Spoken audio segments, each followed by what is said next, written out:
Welcome to another In Wheel Time podcast, a 30-minute mini version of the In Wheel Time car show that airs live every Saturday morning, 8 to 11 a.m. Central. More details. This is the world's favorite place to go to It for is. podcasting and live streaming. Yes, friends, it's the In Wheel Time Car Talk Show. Today, coming to you from the 28th Annual Keels Wheels Concours elegance at the Lakewood Yacht Club in Seabrook, Texas. You know, I feel kind of yachty today. Do you? I am. You got your little yacht shoes on. I You do, got your deck yeah. shoes? I had You another feel guest from kinda- this year's show. Mars has This Week in Auto History, if we get to it. And I'll take you and get you caught up on the stories making automotive news headlines. Howdy, along with Mike Out of This World, Mars. We always need more Jeff Zekin. No. Behind me here is That's Mike. back behind me here is David Ainsley. I'm Don Armstrong. Glad you could join us. Julie Howell That's right. is the membership person with the country club or the Yacht Club. The Yacht Club. Pull that microphone up a little bit closer to your mouth. Are you married to Thurston Howell? I am Lovey. Lovey. Oh, there you go. Well, We found somebody that knows about Thurston Howell. yes, because we That's talk Thurston about that Howell the third. That's right. Yeah. Yeah, Pull 'cause it a we little asked bit the young closer. lady inside if she knew bit about closer. Gilligan's Island, and she didn't have a clue. She had no clue. No, she had a clue. Of course, She's she too was young. only 20. Yeah, So something like that. what's to say? Love So me. the membership committee. So you go out and get members. I can't imagine that you would recruit members. It's kind of like, hey, I'm a member of the Lakewood Yacht Club, and one person says, come on to the yacht club with me. I'll buy you lunch. And they go, I really like it here. I want to be a member. Oh. Boom, there it is. That's exactly right. And so we don't have to worry about recruiting people. You've got people that are members of the yacht club that are recruiting all the time. Yeah, network. That's exactly right. We are the best kept secret in the area. There's no secret. Look at all the people that are here. Which is great. That's why we love Keels and Wheels. Yeah. And the funny thing about it is, and every time I come down here, which has been a number of times over the years, it's not that easy to find off of NASA Road 1. It's kind of behind an apartment complex, and it's really cool. It's kind of like, you got to know. That's exactly right. Do you hear that a lot? We hear that a lot. Yeah. And, the beauty of the club is that we back up and we face Clear Lake. And we're the only private club on the lake with over 300 slips floating and fixed. Wait a minute. You're the only private club on Clear Lake? We are, and we have 38 acres of prime space that overlook. Yeah. How long has this absolutely. club been in business? Since 1955. 55. Yes, I sir. remember that year very well. I You can can comment on that if you'd like. I will. Shut up. Didn't ask you. But we do. We face the water. It is a glorious place to be. Our is. members are fantastic, and we certainly appreciate you all being here. Well, thanks. Well, we enjoy coming, and we kind of feel part of the gang, if you will. Well, you don't call them gangs in the yacht club. You don't say gangs. What do you call them? Well, gang is a gang Participants. plank. Oh, yeah, we're going to walk that later. Crews. Call them crews. Crews, Yeah. yes. We saw some T-shirts with says crew on the back. Yeah. That is our Lakewood staff, actually. Yes. We are the crew here. We are here to serve our members and the guests that we have on property today. And the interesting thing about it is it's kind of like the Houston Livestock Show and the rodeo in the fact that when you put on this big event, here comes all the volunteers, members of the yacht club. Right. That is correct, yeah. And so they got a piece of this as well. This is kind of like their baby. This is their baby. So this is their Houston Livestock Show and Rodeo event once a year. in a sense. Yeah. I guess you could put it in that manner. Yeah. But of course, we are in the water as well. It's not just classic cars. Right. We have amazing vintage boats here, and our members do embrace and rally around this event. And we see several thousand people come through the gates. Yeah. I noticed a lot of young people here, too.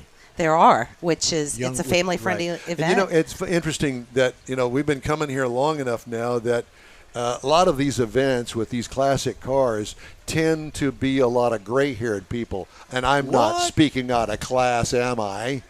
But we're seeing more and more youngsters, children, grandchildren, that are now either getting Dad's car or Grandpa's car, and they're going, yeah, I kind of like this. This is a nice thing to get into. Well, I have to laugh because when I pulled in, I thought, man, my car is vintage. It's not restored, but definitely what I drive is vintage, right? It's 15, 20 years old. And I think that these kids are enjoying what their parents, what we experienced, right, as youngsters. And it's scary to think that my car is now a classic car, right? As we grow older, they keep getting younger. But these children are certainly out with their families and enjoying. There is a group over here, and I'm not quite sure who they are, but they're doing a youth judging. So all of the kids have been around with their own scorecards, and they are judging their own boats. They walk through here. The group of youngsters cars. with the little blue shirts, Yes. they're all probably 10, 12, 13 years old walking through. And younger. Yeah. And judging these cars. So it's a great way to pull your family in and enjoy the afternoon. You live down here? I do. I'm born and raised. Where? I'm in Lake City now, so I'm just on the other side of the bridge. But I grew up down the street about 4 miles in Nassau Bay. Yep. Yeah. Well, my first radio job at KLYX Radio, which was originally in the Nassau Bay Shopping Center, but when I went to work there, they had moved over to Gemini Boulevard on El Camino Real and Bay Area Boulevard, in a building back there. Of course, all right, I'll just say it. That was in 1971. Yeah. Right. Yeah. Shut up. Anyway, so I spent a number of months there. I wanted so badly to move down here. You're telling me that. Because I had never really experienced the area before. And I knew about NASA, clearly. But back then, it wasn't like this. It was very barren. This was a very isolated place that wasn't even part of Houston at the time. It was its own city, and it was teeny tiny. The only real subdivision was back there off of El Camino Real and Bay Area Boulevard, and right across the street from NASA. And that's where the astronauts lived over there. And then there was that famous bar. Is the bar still down on NASA Road 1 where the astronauts used to go? Because they closed that down. And I don't know whether they tore it down or what. They tore it down when they did an expansion of Egret Bay, 270, and NASA Road 1 and El Camino, that intersection. They didn't relocate it? They just tore it down? Oh, no. You couldn't replace that. No, so there is relocated no in way another you area. could ever rebuild or relocate. I believe that. they shot a scene in there for The Reluctant Astronaut with Don Don Knotts. I think so. You are kidding. I think so. I remember seeing the inside of it, and it was a dumpy little bar. But that's the way it was. It was a neighborhood bar. You don't say dumpy. Well, no, it wasn't dumpy. It's iconic. It was iconic, right, for sure. It's kind of like Griff's Bar in downtown Houston. Very similar. It's a very old building that was here before NASA was here. With patina. Yeah, it had patina. It had patina. That's it. Yeah. But there's a lot of history down here, and clearly NASA is at the center of it all, the Lyndon B. Johnson Manned Spacecraft Center. Yes. Well, Lakewood is part of that history. When, as you mentioned, the area was being built, and we were sleepy. I think, when was NASA built? I think 63 to 65 NASA. Something like that, yeah. NASA was built, or actually a little later than that. But the astronauts, while they were building their homes in El Lago and Taylor Lake and Nassau Bay, we had cabanas out on our south lawn. Wow. And the astronauts were living and staying in those cabanas and these are the original Apollo astronauts, Gemini, Mercury, while their homes were being built. So, we like to think here at Lakewood we were part of the history and we were part of that space program as well. Absolutely. Yeah. Building our community. I think, Cape Canaveral was built first, and then this came along because of the technology and launch capabilities for... You would know more about that being from Michigan. I wouldn't. Well, I read a lot. He reads a lot. But from being a sleepy little town, as you all called us, we are now the third largest recreational boating area in the United States. Wow. So that doesn't surprise me. Yeah. And Kemah, since we're going to go back, Kemah obviously has got its own identity now. But back in the day, I remember coming down here and going over 146 back in there. It's a drawbridge. And there was also a place where you could go and get fresh caught seafood, and the guys, this fishermen, were all there. Their boats were on dock, and you go in there and buy it fresh off the boat. That's right. Yeah. And the oysters, too. Not so much anymore. Not so much anymore. But there are still restaurants in the area that they pull them right off the boats, and they are served there. Do you know a guy by the name of Rick Clapp? Absolutely. Well, I've been writing for Bay Area Houston Magazine for, 25 years. Did you know that? I did not. Yeah. See, there you go. Taught you something, didn't I? I learned something new today. So there's car reviews in there by Don Armstrong. So now you can start looking. He's one of the founding fathers as well. Yeah, in different ways. Exactly. Lovey Howell learned something new today. Lovey. There you go, Lovey I Howell. love that. Great. Yeah. So how long did you stay on the island? Yeah. I thought I did live in Galveston for a while, so I thought I was there about 9 years. Yeah. A little longer than Lovey. So where did you go to high school? Clear Creek. What about you? Westbury. Westbury. So you were in town. Yeah. Yeah. Now not too far, right on the other side of the lake. Yeah. Me and Colonel St. James went to Westbury High School. Colonel St. James. Colonel St. James, a rock and roll disc jockey, KRBE. Colonel St. James. Yeah, Oh. shut up. Oh my gosh. That is a blast from the past. Yes. Yeah. Holy moly. That's why we have him around. Yeah, that's Wow. right. Yeah. I can pull that card frequently. Yeah. So I'm Colonel old. St. James. Colonel St. James. The Colonel St. James really went to your high school. Yes. We went to high school together. They're still friends. They're still buddies. Yeah. We had Jay Buhner. I remember him. Jay Buhner was with Seattle Mariners Yeah. for a long time. Yeah. Yeah, he and Ken Griffey are still really good friends. But I don't know if anybody other than Jay that we've had that was prominently known in the United States, other than, of course, as we mentioned, the astronauts. Yes, of course. And you still have them, and they still are down there, but we don't know them like we did the original seven. Different times. Yeah. Well, it's great to talk to you. So Thank you. If you're interested in Lakewood Yacht Club, I guess that you're the person to go to. Absolutely, yes. So how do we get a hold of you, Lovey? You can look us up on lakewoodyachtclub.com. There's the information about the club. We have an amazing youth seahorse sailing program. We call them the Seahorses. Oh, wonderful. So we have a internationally recognized and known youth sailing program.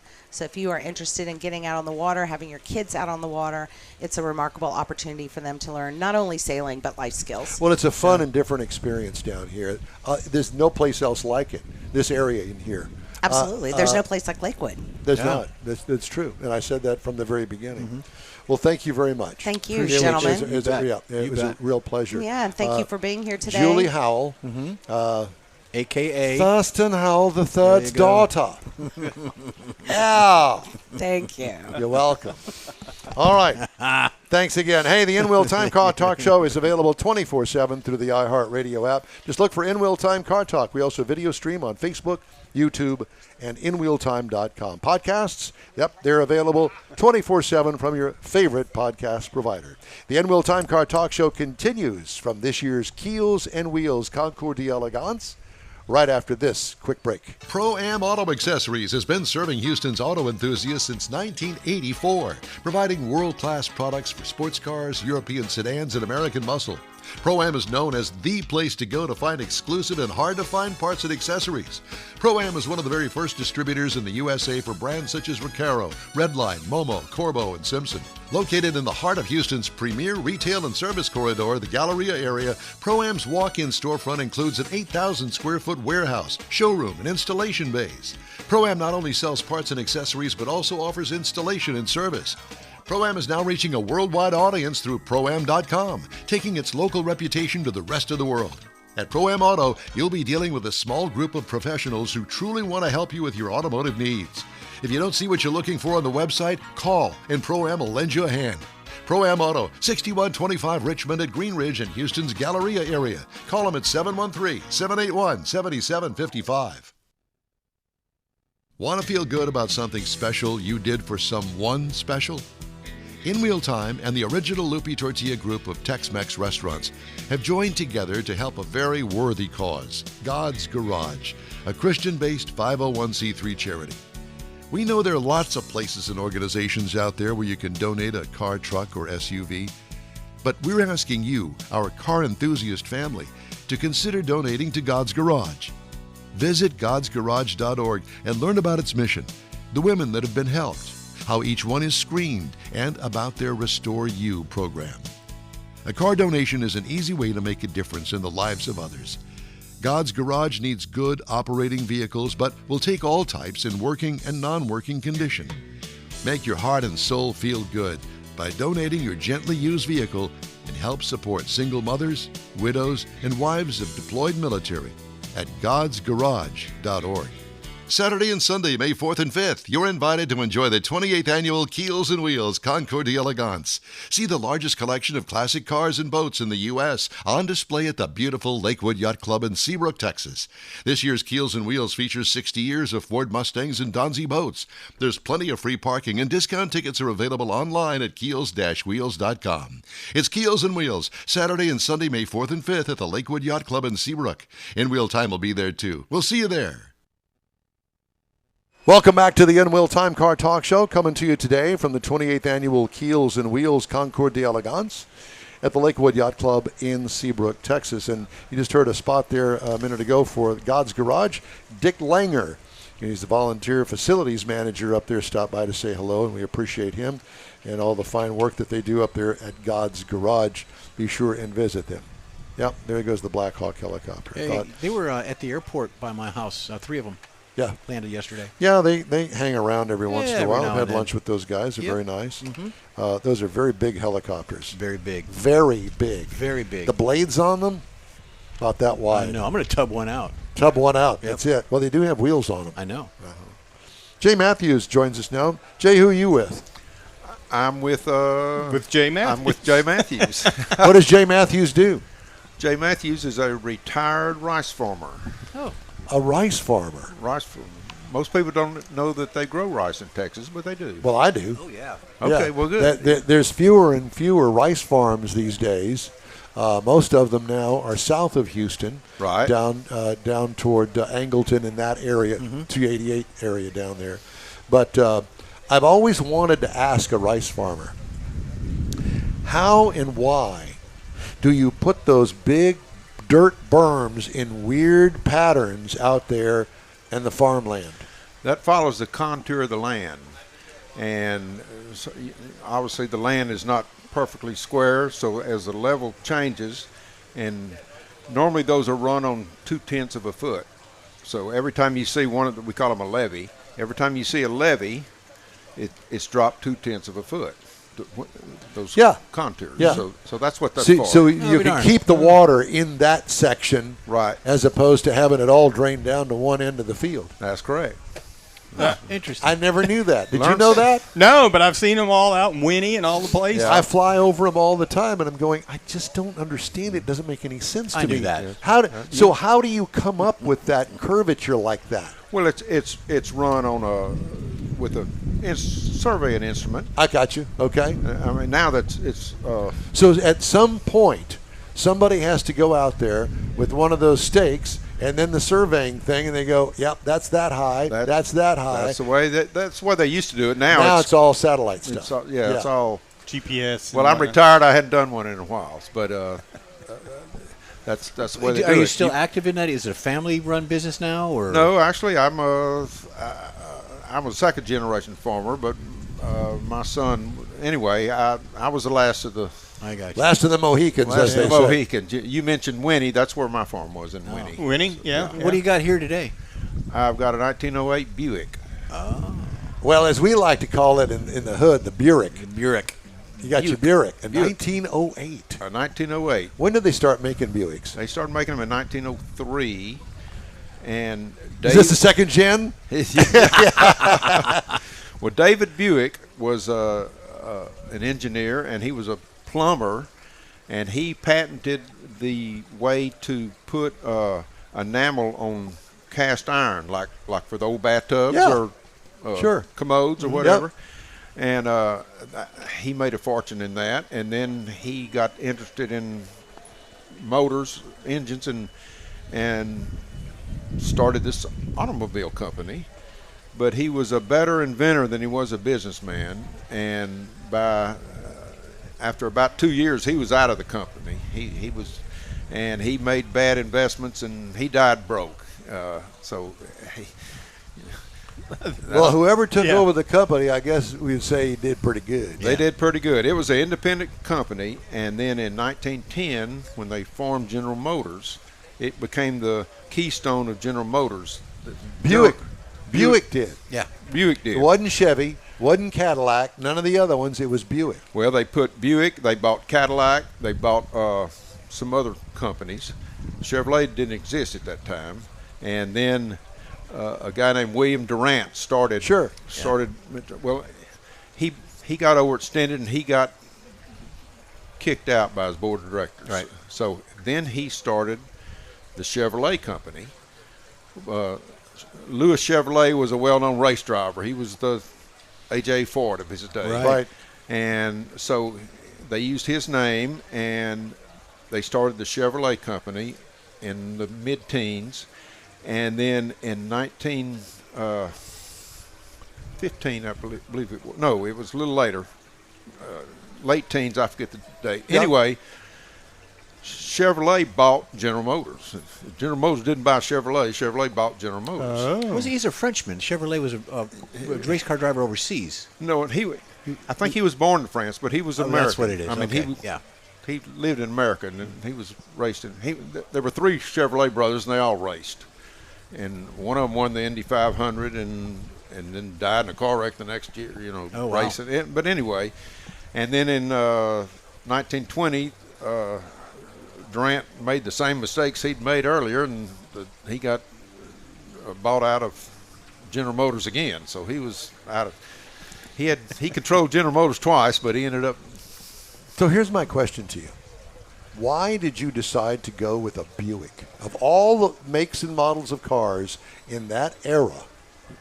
Well, I've got a number of antique cars, and this Buick happened to come up for sale, and I liked what I saw, so I bought it. And What other cars do you have? Well, I've got a 1910 Stanley Steamer that I've had here at Keels Wheels before. Yes, I've seen it. And I've got a 1910 Rio. I don't know if y'all. Yeah, Ariel. Yeah. Remember the Ransom Olds. His last name was OLDS. Started at Oldsmobile, and in 1904 he had a falling out with his board of directors, so he left Oldsmobile. And There's a lot of divorce in your story. yeah. But so in Feeling the 1905 negativity. he decided to start a new car company, but he couldn't use the name Olds or Oldsmobile because it was incorporated in the other company. Yeah. So he used his initials, REO. So that's where Rios came from. And they made they quit making passenger cars in the mid-30s, but they continued to make trucks. And you may Fire trucks. Well, and you may remember Diamond Rio. Yes. Right. They made them up into the 70s. They merged with the Diamond Truck Company, and in the 20s their trucks were called the Speed Wagons, and that's REO Speed Wagons. That's where if you go The rock and roll band. Yeah, I If remember. you go online- I'm old like you are, so Yeah. I know I got it. if you go online to look for Rio parts, all you're going to find is REO Speedwagon band records and this, T-shirts and whatnot. yeah, whatnot. But anyway, and I've got a number of other cars, but But are they all in the early 1900s? no, it's in a kind of eclectic set. I've got a 1917 Chevrolet and a 1925 Veely. V is in Victor. Veely. Willard Veely was John Deere's grandson, and they made these cars in Moline, Illinois, same place they make John Deere's today, but it was a separate entity, and they made them from 1909 to 1929. They're kind of rare because in the 20s, when they were making literally 1 million Model Ts a year, they were making maybe 3,000 of these a year. And in the Veely Club, I think there's 230 known Veelys in the world. Wow. Wow. Anyway, and I've got cars up to, I think my newest by year is I've got a '68 Chrysler Imperial convertible that I've had it here before too. So anyway, my wife says it's a sickness. So Yeah, I understand. Okay, so I have to ask you. You've got this one car on display here. That's it, just one? this year, yes. Yeah. Well, it's a pleasure to talk to you. Well, I enjoyed being talked to. Do you live in the area? I live in Belleville. Okay. Which is, Sure. I guess everybody's familiar with Belleville. Of course. From Houston. Yeah. Did you move there for a reason? I did. My wife and I decided to get married, and she lived in Austin, and I lived in Winnie, and it was kind of this is 20 years ago when I retired and from farming, and it was kind of halfway in between, so we Compromise. We compromised. She was like 40 years lesser.